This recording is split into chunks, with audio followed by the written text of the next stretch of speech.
Assalamualaikum warahmatullahi wabarakatuh. Yang terhormat, Bapak Dr. Haji Deden Komar Priyatna, ST, SIP, MMCHRA, selaku Rektor Universitas Minai Yang terhormat, Ibu Dr. Hajah Wina Rosmina, SE, MMCPM, selaku Dekan Fakultas Ekonomi dan Bisnis Universitas Minai Yang terhormat, Bapak Dodi Tisna Amijaya, SEMM, selaku Ketua Program Studi Manajemen Fakultas Ekonomi dan Bisnis Universitas Minai Yang terhormat, Bapak Robi Ahada, Eskom MM, selaku dosen pembimbing. Perkenalkan, nama saya Afdal Aulia Firdaus dari Program Studi Manajemen Angkatan 2021 dengan NPM 4122.4.21.11.0382. Di sini saya akan mempresentasikan hasil laporan magang saya dengan judul Brispro Pemberian Kredit Guna Bakti pada PT Bank Pembangunan Daerah Jawa Barat dan Banten, Kantor Cabang Tanjung Sari. Baik, selanjutnya ada pokok pembahasan. Di sini ada 5 pokok pembahasan. Yang pertama ada pendahuluan, profil organisasi. Yang ketiga ada pembahasan.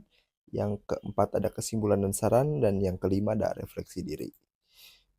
Dan pokok pembahasan pertama pendahuluan menjelaskan latar belakang, tujuan, dan sistematika laporan. Latar belakang. Bank merupakan suatu lembaga yang memegang peranan penting bagi pertumbuhan perekonomian Indonesia karena bank berfungsi sebagai intermediary institution atau lembaga yang berfungsi sebagai perantara masyarakat surplus dengan masyarakat defisit sesuai dengan Undang-Undang Nomor 10 Tahun 1998 tentang perbankan. Bank merupakan badan usaha yang menghimpun dana dari masyarakat dalam bentuk simpanan dan menyalurkannya kepada masyarakat dalam bentuk kredit dan bentuk lainnya dalam rangka meningkatkan taraf hidup masyarakat. Salah satu fasilitas bank yang sangat diminati oleh masyarakat adalah kredit. Kredit adalah salah satu alternatif untuk mendapatkan modal atau dana yang diperlukan. Pemberian kredit kepada masyarakat dilakukan melalui perjanjian kredit antara pihak pemberi dan pihak penerima kredit, sehingga tercipta hubungan hukum di antara keduanya. Dalam praktiknya, perjanjian kredit disusun oleh pihak kreditur atau dalam hal ini adalah bank, sedangkan debitur hanya mempelajari dan memahaminya dengan baik. Salah satu dari sekian banyak bank di Indonesia menawarkan produk kredit pada masyarakat umum. Pada PT Bank Pembangunan Daerah Jawa Barat dan Banten atau yang bisa dikenal dengan Bank BJB, bank ini menawarkan berbagai jenis produk kredit dan bentuk layanan kredit yang beragam. Salah satunya adalah kredit guna bakti. Adalah salah satu jenis kredit khusus yang diberikan kepada pegawai negeri sipil atau PNS dan pegawai non-PNS seperti BUMD, BUMN, Departemen, anggota TNI, dan anggota kepolisian yang masih bertugas di bawah pengelolaan pemerintah negara yang gajinya telah dibayarkan melalui PT Bank Pembangunan Daerah Jawa Barat dan Banten dengan persyaratan yang ringan, bunga yang kompetitif, proses yang cepat, dan fleksibel. Selanjutnya ada tujuan magang. Tujuan dari magang ini untuk menerapkan teori-teori yang telah diperoleh mahasiswa dalam bangku perkuliahan, mendapatkan pengalaman praktek kerja di lingkungan kerja yang nyata, dan membuka wawasan mahasiswa terutama di bidang manajemen, serta mengetahui cara kerja terutama pada posisi perkreditan guna bakti sampai dengan nasabah mendapatkan kredit ini di PT Bank Pembangunan Daerah Jawa Barat dan Banten Kantor Cabang Tanjung Sari. Lalu selanjutnya evaluasi atas praktik yang dilakukan selama magang. Magang dilakukan di PT Bank Pembangunan Daerah Jawa Barat dan Banten Kantor Cabang Tanjung Sari selama 4 bulan terhitung dari bulan Oktober 2024 sampai dengan Januari 2025. Tugas yang diberikan yaitu mencari berkas kredit guna bakti, selanjutnya untuk diproses flagging ke website Taspen BJB untuk dimasukkan datanya. Selanjutnya setelah dimasukkan datanya melalui website Taspen BJB, tinggal menunggu approve. Setelah itu berkas disusun kembali untuk disimpan ke tempat arsip. Berkas harus disusun dengan sesuai nomor urut dan sesuai tanggalnya. lalu mengecek salah satu berkas nasabah yang belum dilegalisir untuk diberikan kepada head officer, lalu berkas tersebut dipisahkan. Terakhir, ada sistematika laporan. Yang pertama, bab 1, menguraikan latar belakang dan tujuan yang mendasari kegiatan magang. Yang kedua, bab 2, menguraikan profil organisasi dan deskripsi aktivitas kegiatan magang yang menjelaskan secara rinci mengenai kegiatan magang. Yang ketiga, bab 3, menyajikan landasan teori dan analisis yang dihasilkan dan menghubungkan dengan teori-teori yang ada. Bab 4, berisi kesimpulan dan saran yang mencangkup kesimpulan dari hasil magang dan saran-saran perbaikan atau pengembangan di masa depan. Bab 5, berisi refleksi diri seperti relevansi pelajaran, pengalaman magang, manfaat yang diperoleh, kunci sukses, dan tindak lanjut untuk kedepannya. Setiap bab dalam laporan ini dirancang untuk memberikan gambaran menyeluruh mengenai pengalaman dan hasil yang diperoleh selama magang. Pokok pembahasan yang kedua ada profil organisasi dan aktivitas magang. Di sini menjelaskan profil organisasi dan mendeskripsikan aktivitas magang mengenai kegiatan magang yang dilakukan. Yang pertama ada profil organisasi atau sejarah instansi. Berdasarkan peraturan pemerintah nomor 33 tahun 1960 tentang penentuan perusahaan milik Belanda di Indonesia yang dikenal dengan nasionalisasi, Bank Jabar dan Banten telah mulai beroperasi secara komersial pada tanggal 20 Mei 1961. Hal ini merupakan salah satu perusahaan milik Belanda yang berkedudukan di Bandung, yaitu NV Danish De Estate Nederland Insidet Shareholding, yang sebelumnya perusahaan tersebut bergerak di bidang bank hipotek. Untuk menyempurnakan kedudukan hukum Bank Karya Pembangunan Daerah Jawa Barat, dikeluarkan Peraturan Daerah Provinsi Jawa Barat Nomor 11 garis miring PDD DPRD garis miring 72 tanggal 27 Juni 1972 tentang kedudukan hukum Bank Karya Pembangunan Daerah Jawa Barat sebagai perusahaan daerah yang berusaha di bidang perbankan. Pada tahun 1992, aktivitas Bank Pembangunan Daerah Jawa Barat ditingkatkan menjadi Bank Umum Devisa yang mempunyai sebutan Bank Jabar. Berdasarkan hasil rapat umum pemegang saham luar biasa PT Bank Pembangunan Daerah Jawa Barat tanggal 3 Juli 2007 di Bogor, sesuai dengan surat keputusan Gubernur Bank Indonesia nomor 9 garis miring 63 garis miring Kep titik GBI garis miring 2007 tanggal 26 November 2007 tentang perubahan izin usaha atas nama PT Bank Pembangunan Daerah Jawa Barat dan Banten serta surat keputusan direksi nomor 1065 garis miring SK garis miring DIR PPN garis miring 2007 tanggal 29 November 2007, maka nama perseroan berubah menjadi PT Bank Pembangunan Daerah Jawa Barat dan Banten dengan sebutan Bank Jabar Banten. Pada tanggal 30 Juni 2010, perihal rencana perubahan logo serta surat keputusan direksi nomor 1337 garis miring SK garis miring DIR PPN garis miring 2010 tanggal 5 Juli 2010, maka perseroan telah resmi berubah menjadi Bank BJB. Selanjutnya ada lambang dan dasar hukum. Lambang dari logo Bank BJB bisa dilihat seperti di PPT ini.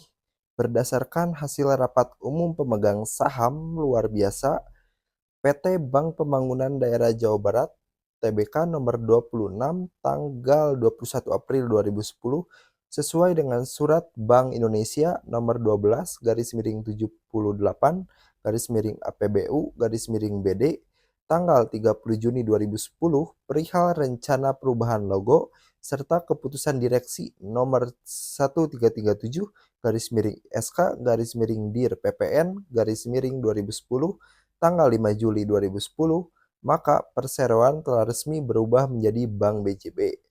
Dasar hukum PT Bank Pembangunan Daerah Jawa Barat dan Banten TBK didasari oleh Peraturan Daerah Provinsi Jawa Barat nomor 1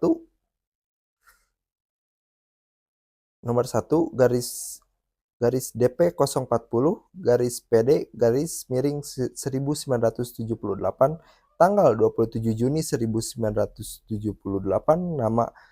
Nama perusahaan daerah Bank Karya Pembangunan Daerah Jawa Barat diubah menjadi Bank Pembangunan Daerah Jawa Barat.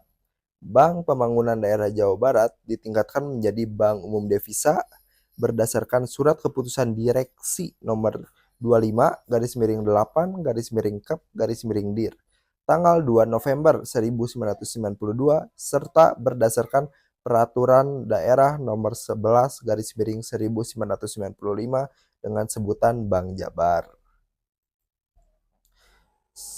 Lalu struktur organisasi dan visi misi. Di sini ada visi dari PT Bank Pembangunan Daerah Jawa Barat dan Banten, bertekad menjadi 10 bank terbesar dan berkinerja dengan baik di Indonesia. Dan untuk misinya ada 3 misi. Yang pertama, memberikan kontribusi dan berpartisipasi sebagai penggerak dan pendorong laju perekonomian daerah. Yang kedua, memberikan layanan terbaik kepada nasabah. Yang ketiga, meningkatkan inklusi keuangan kepada masyarakat melalui digitalisasi perbankan. Untuk struktur organisasi dipimpin oleh pemimpin kantor cabang atau pimpinan KCP. Di bawah pimpinan KCP ada Head Officer Operasional dan Akun Officer Consumer. Di bawah Head Officer dan Akun Officer Consumer ada administrasi kredit, customer service, teller, security, office boy, dan kas pickup. Aktivitas magang. Aktivitas magang dibagi menjadi pelaksanaan kegiatan dan bidang kerja. Untuk pelaksanaan kegiatan, jadwal-jadwal kerja yang penulis laksanakan di PT Bank Pembangunan Daerah Jawa Barat dan Banten Kantor Cabang Tanjung Sari setiap hari Senin sampai dengan Jumat pada pukul 8 sampai dengan 16.00. Kegiatan yang dilakukan selama magang yaitu yang pertama, mencari berkas nasabah kredit guna bakti. Yang kedua, melakukan flagging data nasabah kredit guna bakti melalui website Taspen BJB. Yang ketiga, membuat arsip berkas rekening dan penandaan beberapa data. Yang keempat, mencari berkas yang tidak sesuai datanya. Yang kelima, mencatat nomor bab dan menyusun jurnal admin dan jurnal teller. Yang keenam, mengecek satu persatu berkas yang belum ditandatangan oleh head officer, lalu berkas tersebut dipisahkan. Yang ketujuh, melakukan registrasi berkas pelunasan kredit di tahun 2023 dan 2024. Yang kedelapan, menyusun berkas deposito lalu menyimpan ke tempat pengarsipan. Dan untuk bidang kerja, selama melaksanakan kegiatan magang, saya ditempatkan pada posisi perkreditan guna bakti yang mempunyai tugas melakukan pencarian berkas kredit guna bakti, lalu setelah itu di flagging data nasabah tersebut melalui website Taspen BJB untuk approve pencairan.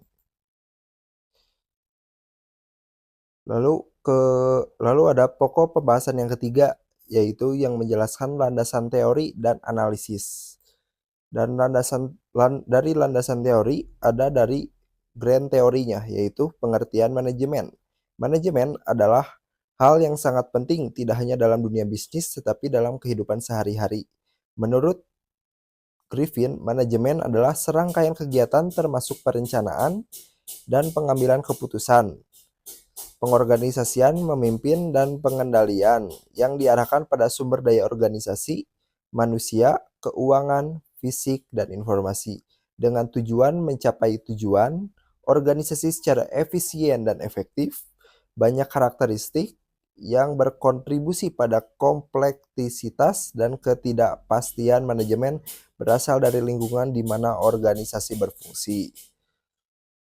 Dan untuk selanjutnya ada middle teorinya, yaitu ruang lingkup manajemen operasional.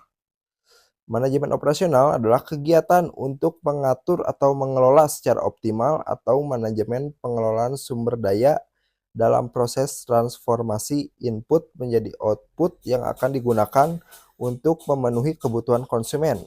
Ada beberapa manfaat manajemen operasional seperti peningkatan efisiensi, peningkatan efektivitas produksi, menekan biaya produksi, peningkatan kualitas produksi, pengurangan waktu proses.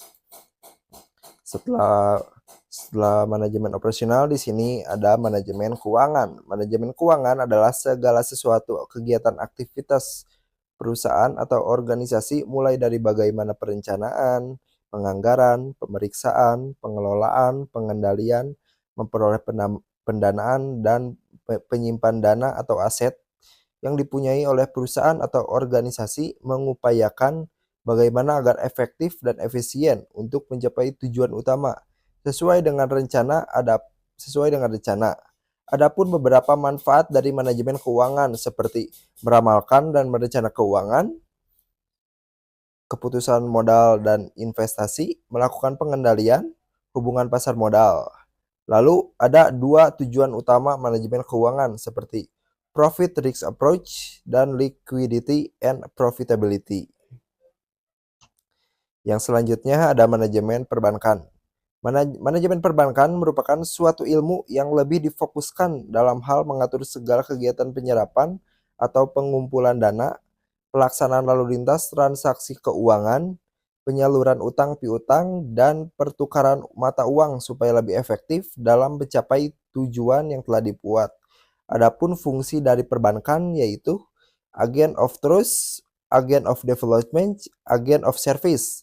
Lalu ada jenis-jenis perbankan. Dari segi fungsinya ada dua jenis, yaitu bank umum dan bank perkreditan rakyat. Dari segi kepemilikannya ada 4, yaitu bank milik pemerintah, bank milik swasta nasional, bank milik koperasi, bank milik asing, dan bank milik campuran. Lalu dari segi status ada 2 jenis bank, yaitu bank devisa dan bank non-devisa. Lalu lanjut ke landasan teori yang selanjutnya, ada pengertian dari kredit. Menurut Andrianto 2020 menyatakan bahwa kredit berasal dari kata creder yang berarti percaya atau to believe atau to trust. Artinya kredit mengandung unsur kepercayaan dari pihak bank kepada nasabah untuk menggunakan kredit sebaik mungkin. Menurut Undang-Undang Republik Indonesia Nomor 7 Tahun 1992 yang telah disempurnakan menjadi Undang-Undang Republik Indonesia Nomor 10 Tahun 1998 Pasal 1, kredit adalah penyedia uang atau tagihan yang dapat dipersamakan dengan itu berdasarkan persetujuan atau kesepakatan pinjam-meminjam antara pihak bank dengan pihak lain yang mewajibkan pihak meminjam untuk melunasi utangnya setelah jangka waktu tertentu dengan pemberian bunga. Lalu selanjutnya tujuan dan fungsi dari kredit. Tujuan pemberian kredit adalah seperti mencari sebuah keuntungan, membantu para nasabah, membantu pemerintah. Lalu adapun fungsi dari pemberian kredit seperti meningkatkan daya guna uang, untuk meningkatkan peredaran dan lalu lintas uang, untuk meningkatkan daya guna barang, meningkatkan peredaran barang sebagai alat stabilitas ekonomi, untuk meningkatkan pemerataan pendapatan bank. Selanjutnya ada jenis-jenis kredit dan unsur-unsur kredit. Ada beberapa jenis kredit. Kredit berdasarkan anggunan dan jaminannya dibagi menjadi 3 jenis kredit, seperti kredit dengan jaminan benda berwujud, kredit dengan jaminan benda tidak berwujud, dan kredit dengan jaminan perorangan. Kredit berdasarkan jangka waktunya ada 3 jenis kredit, yaitu kredit jangka panjang, kredit jangka menengah, dan kredit jangka pendek. Kredit berdasarkan cara penggunaannya ada 3 jenis kredit, yaitu kredit konsumtif, kredit modal kerja, dan kredit investasi.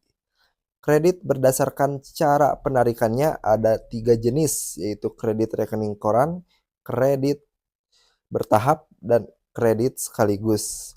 Kredit berdasarkan penyalurannya ada 2 jenis kredit, kredit cash loan dan kredit non-cash loan.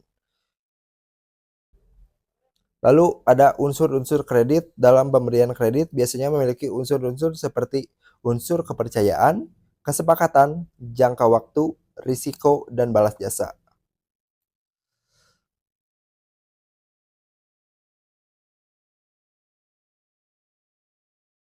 Setelah dari landasan teori, kita lanjut ke bagian analisis. Kredit menjadi tulang punggung kegiatan utama bank karena kredit merupakan sumber pendapatan terbesar dan keuntungan bagi dunia perbankan. sehingga setiap bank berupaya untuk meningkatkan kualitas kredit yang dimilikinya. Salah satunya adalah kredit guna bakti. Kredit guna bakti merupakan fasilitas kredit yang diberikan oleh Bank BJB untuk debitur berpenghasilan tetap yang gajinya telah atau belum disalurkan melalui Bank BJB yang digunakan untuk keperluan konsumtif multiguna. Prosedur pemberian kredit guna bakti yang telah ditetapkan oleh Bank Pembangunan Daerah Jawa Barat dan Banten, Kantor Cabang Pembantu Tanjung Sari, adalah sebagai berikut. Yang pertama adalah permohonan kredit. Di permohonan kredit, tahapan awal yang dilakukan untuk mengajukan kredit guna bakti di mana calon debitur datang terlebih dahulu ke Bank BJB KCP Tanjung Sari untuk menemui akun officer. Akun setelah setelah berkonsultasi dengan eh, akun officer untuk menanyakan tentang berapa plafon, berapa persyaratan apa saja,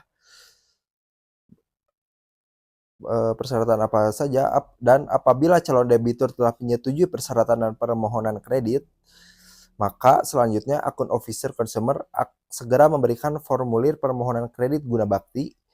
Formulir permohonan kredit guna bakti harus dilengkapi dengan beberapa berkas persyaratan. Di antaranya adalah yang pertama adalah surat asli keputusan pengangkatan PPK, PPPK atau SK PPP P3K. Yang kedua, surat asli pernyataan melaksanakan tugas SPMT. Yang ketiga, surat perjanjian kerja asli. Yang keempat, daftar gaji yang telah dibuat oleh bendaharawan gaji. Yang kelima, fotokopi leger gaji yang telah dilegalisir. Yang keenam, surat rekomendasi dari dinas atau instansi terkait. Yang ketujuh, 2 lembar pas foto terbaru debitur beserta suami istri ukuran 3x4. Yang kedelapan, fotokopi KTP beserta suami dan istri. Yang kesembilan, fotokopi kartu keluarga. Yang kesepuluh, fotokopi NPWP. Ini diperlukan untuk kredit di atas 100 juta. Dan yang ke-11, fotokopi surat atau akta nikah. Yang ke-12, fotokopi surat kematian atau cerai untuk debitur yang belum berstatus menikah. Yang ke-13, surat keterangan belum menikah bagi nasabah yang belum menikah itu diminta ke kelurahan untuk suratnya. Yang ke-13 ada fotokopi buku tabungan. Nah,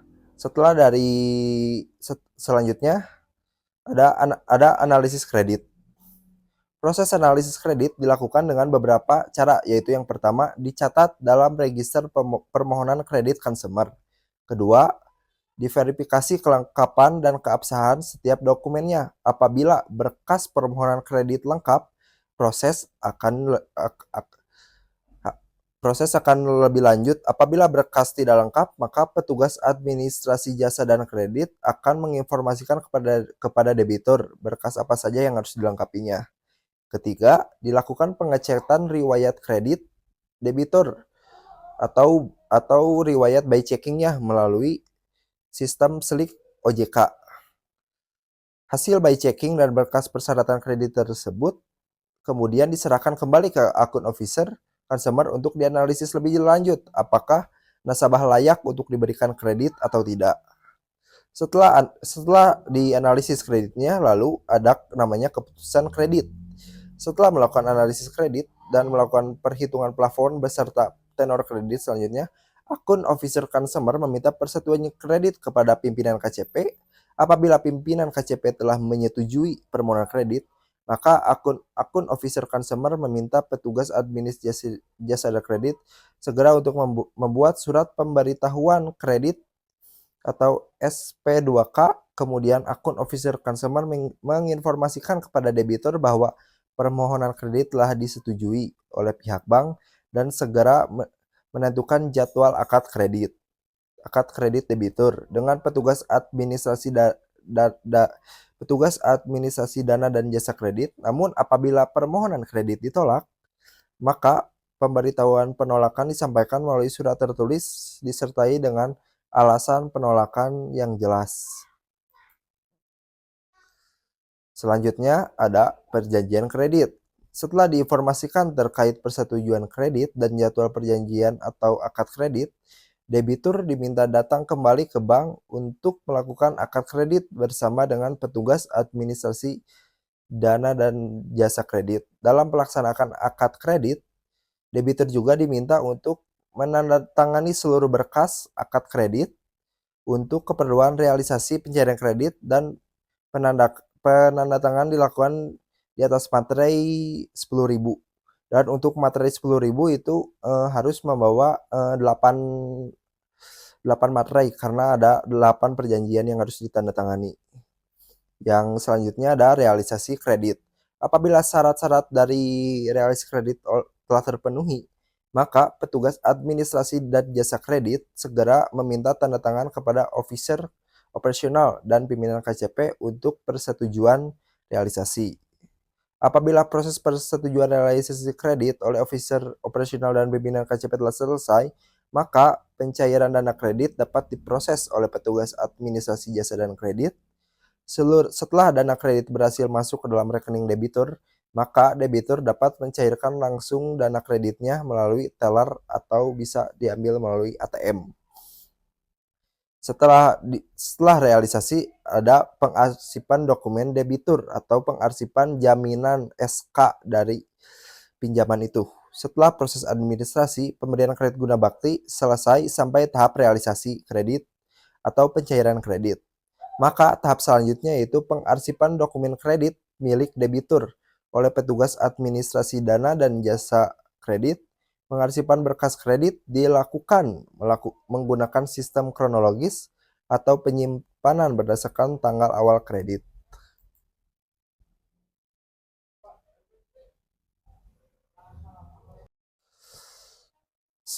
Setelah dianalisis, lalu ada bagian kendala dan cara mengatasi kendala.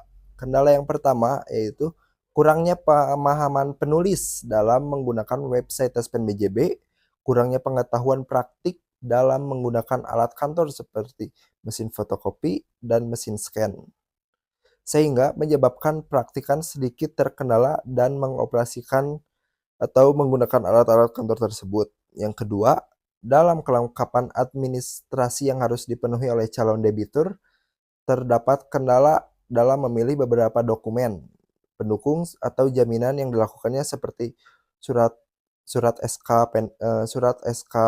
PNS-nya yang kurang lengkap. Yang ketiga, dalam berjalannya pinjaman kredit guna bakti, bank selalu mengalami kendala ketika debitur tiba-tiba meninggal dunia sebelum melunasi kewajibannya.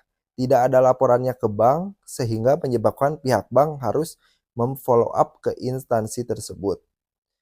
Dan cara mengatasi kendalanya, yang pertama, saat diajari menggunakan aplikasi tersebut, penulis berusaha memahaminya dengan sebaik-baiknya dan mencoba mempraktikannya sendiri agar kemampuan penulis meningkat bila diberikan tugas yang serupa.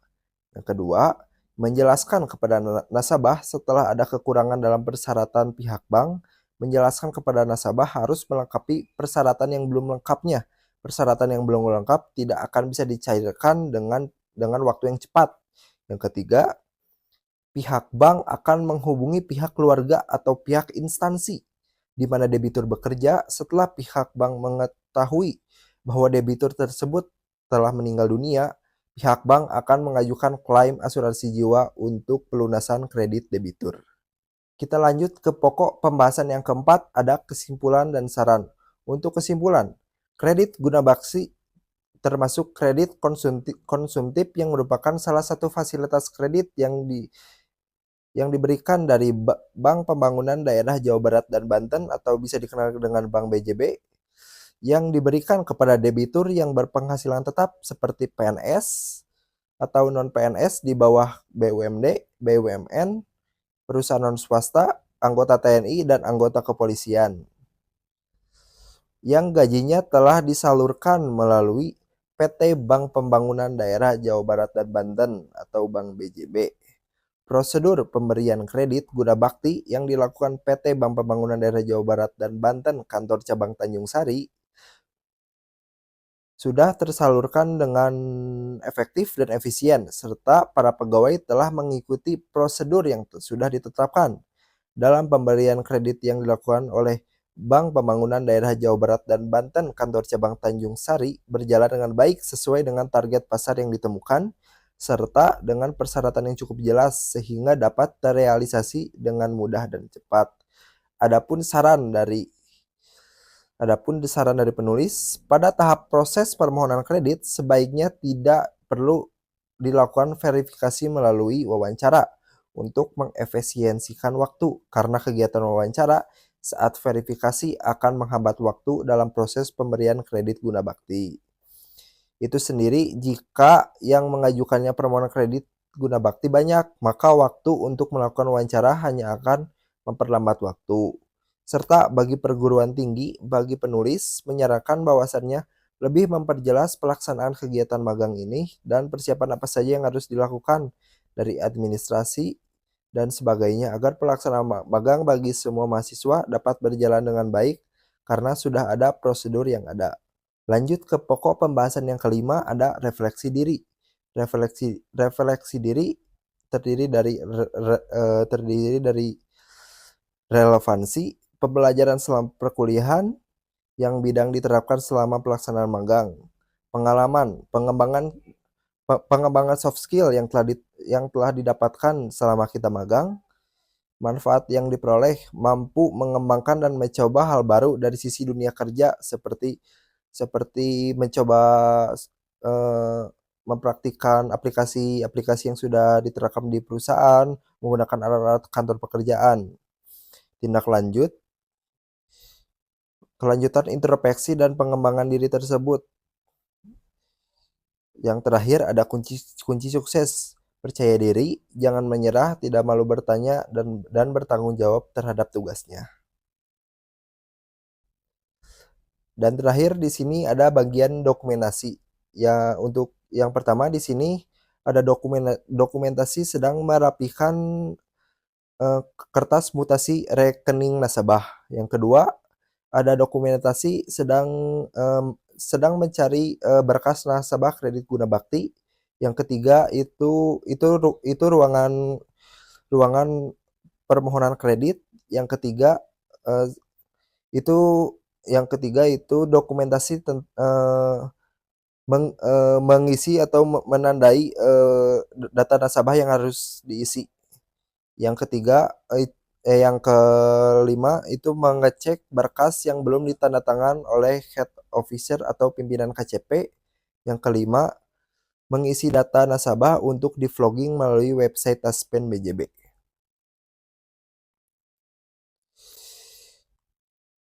Mungkin cukup sekian presentasi dari laporan magang saya. Mohon maaf bila ada kesalahan atau tutur kata yang tidak jelas. Wabillahi taufiq wal hidayah. Wassalamualaikum warahmatullahi wabarakatuh.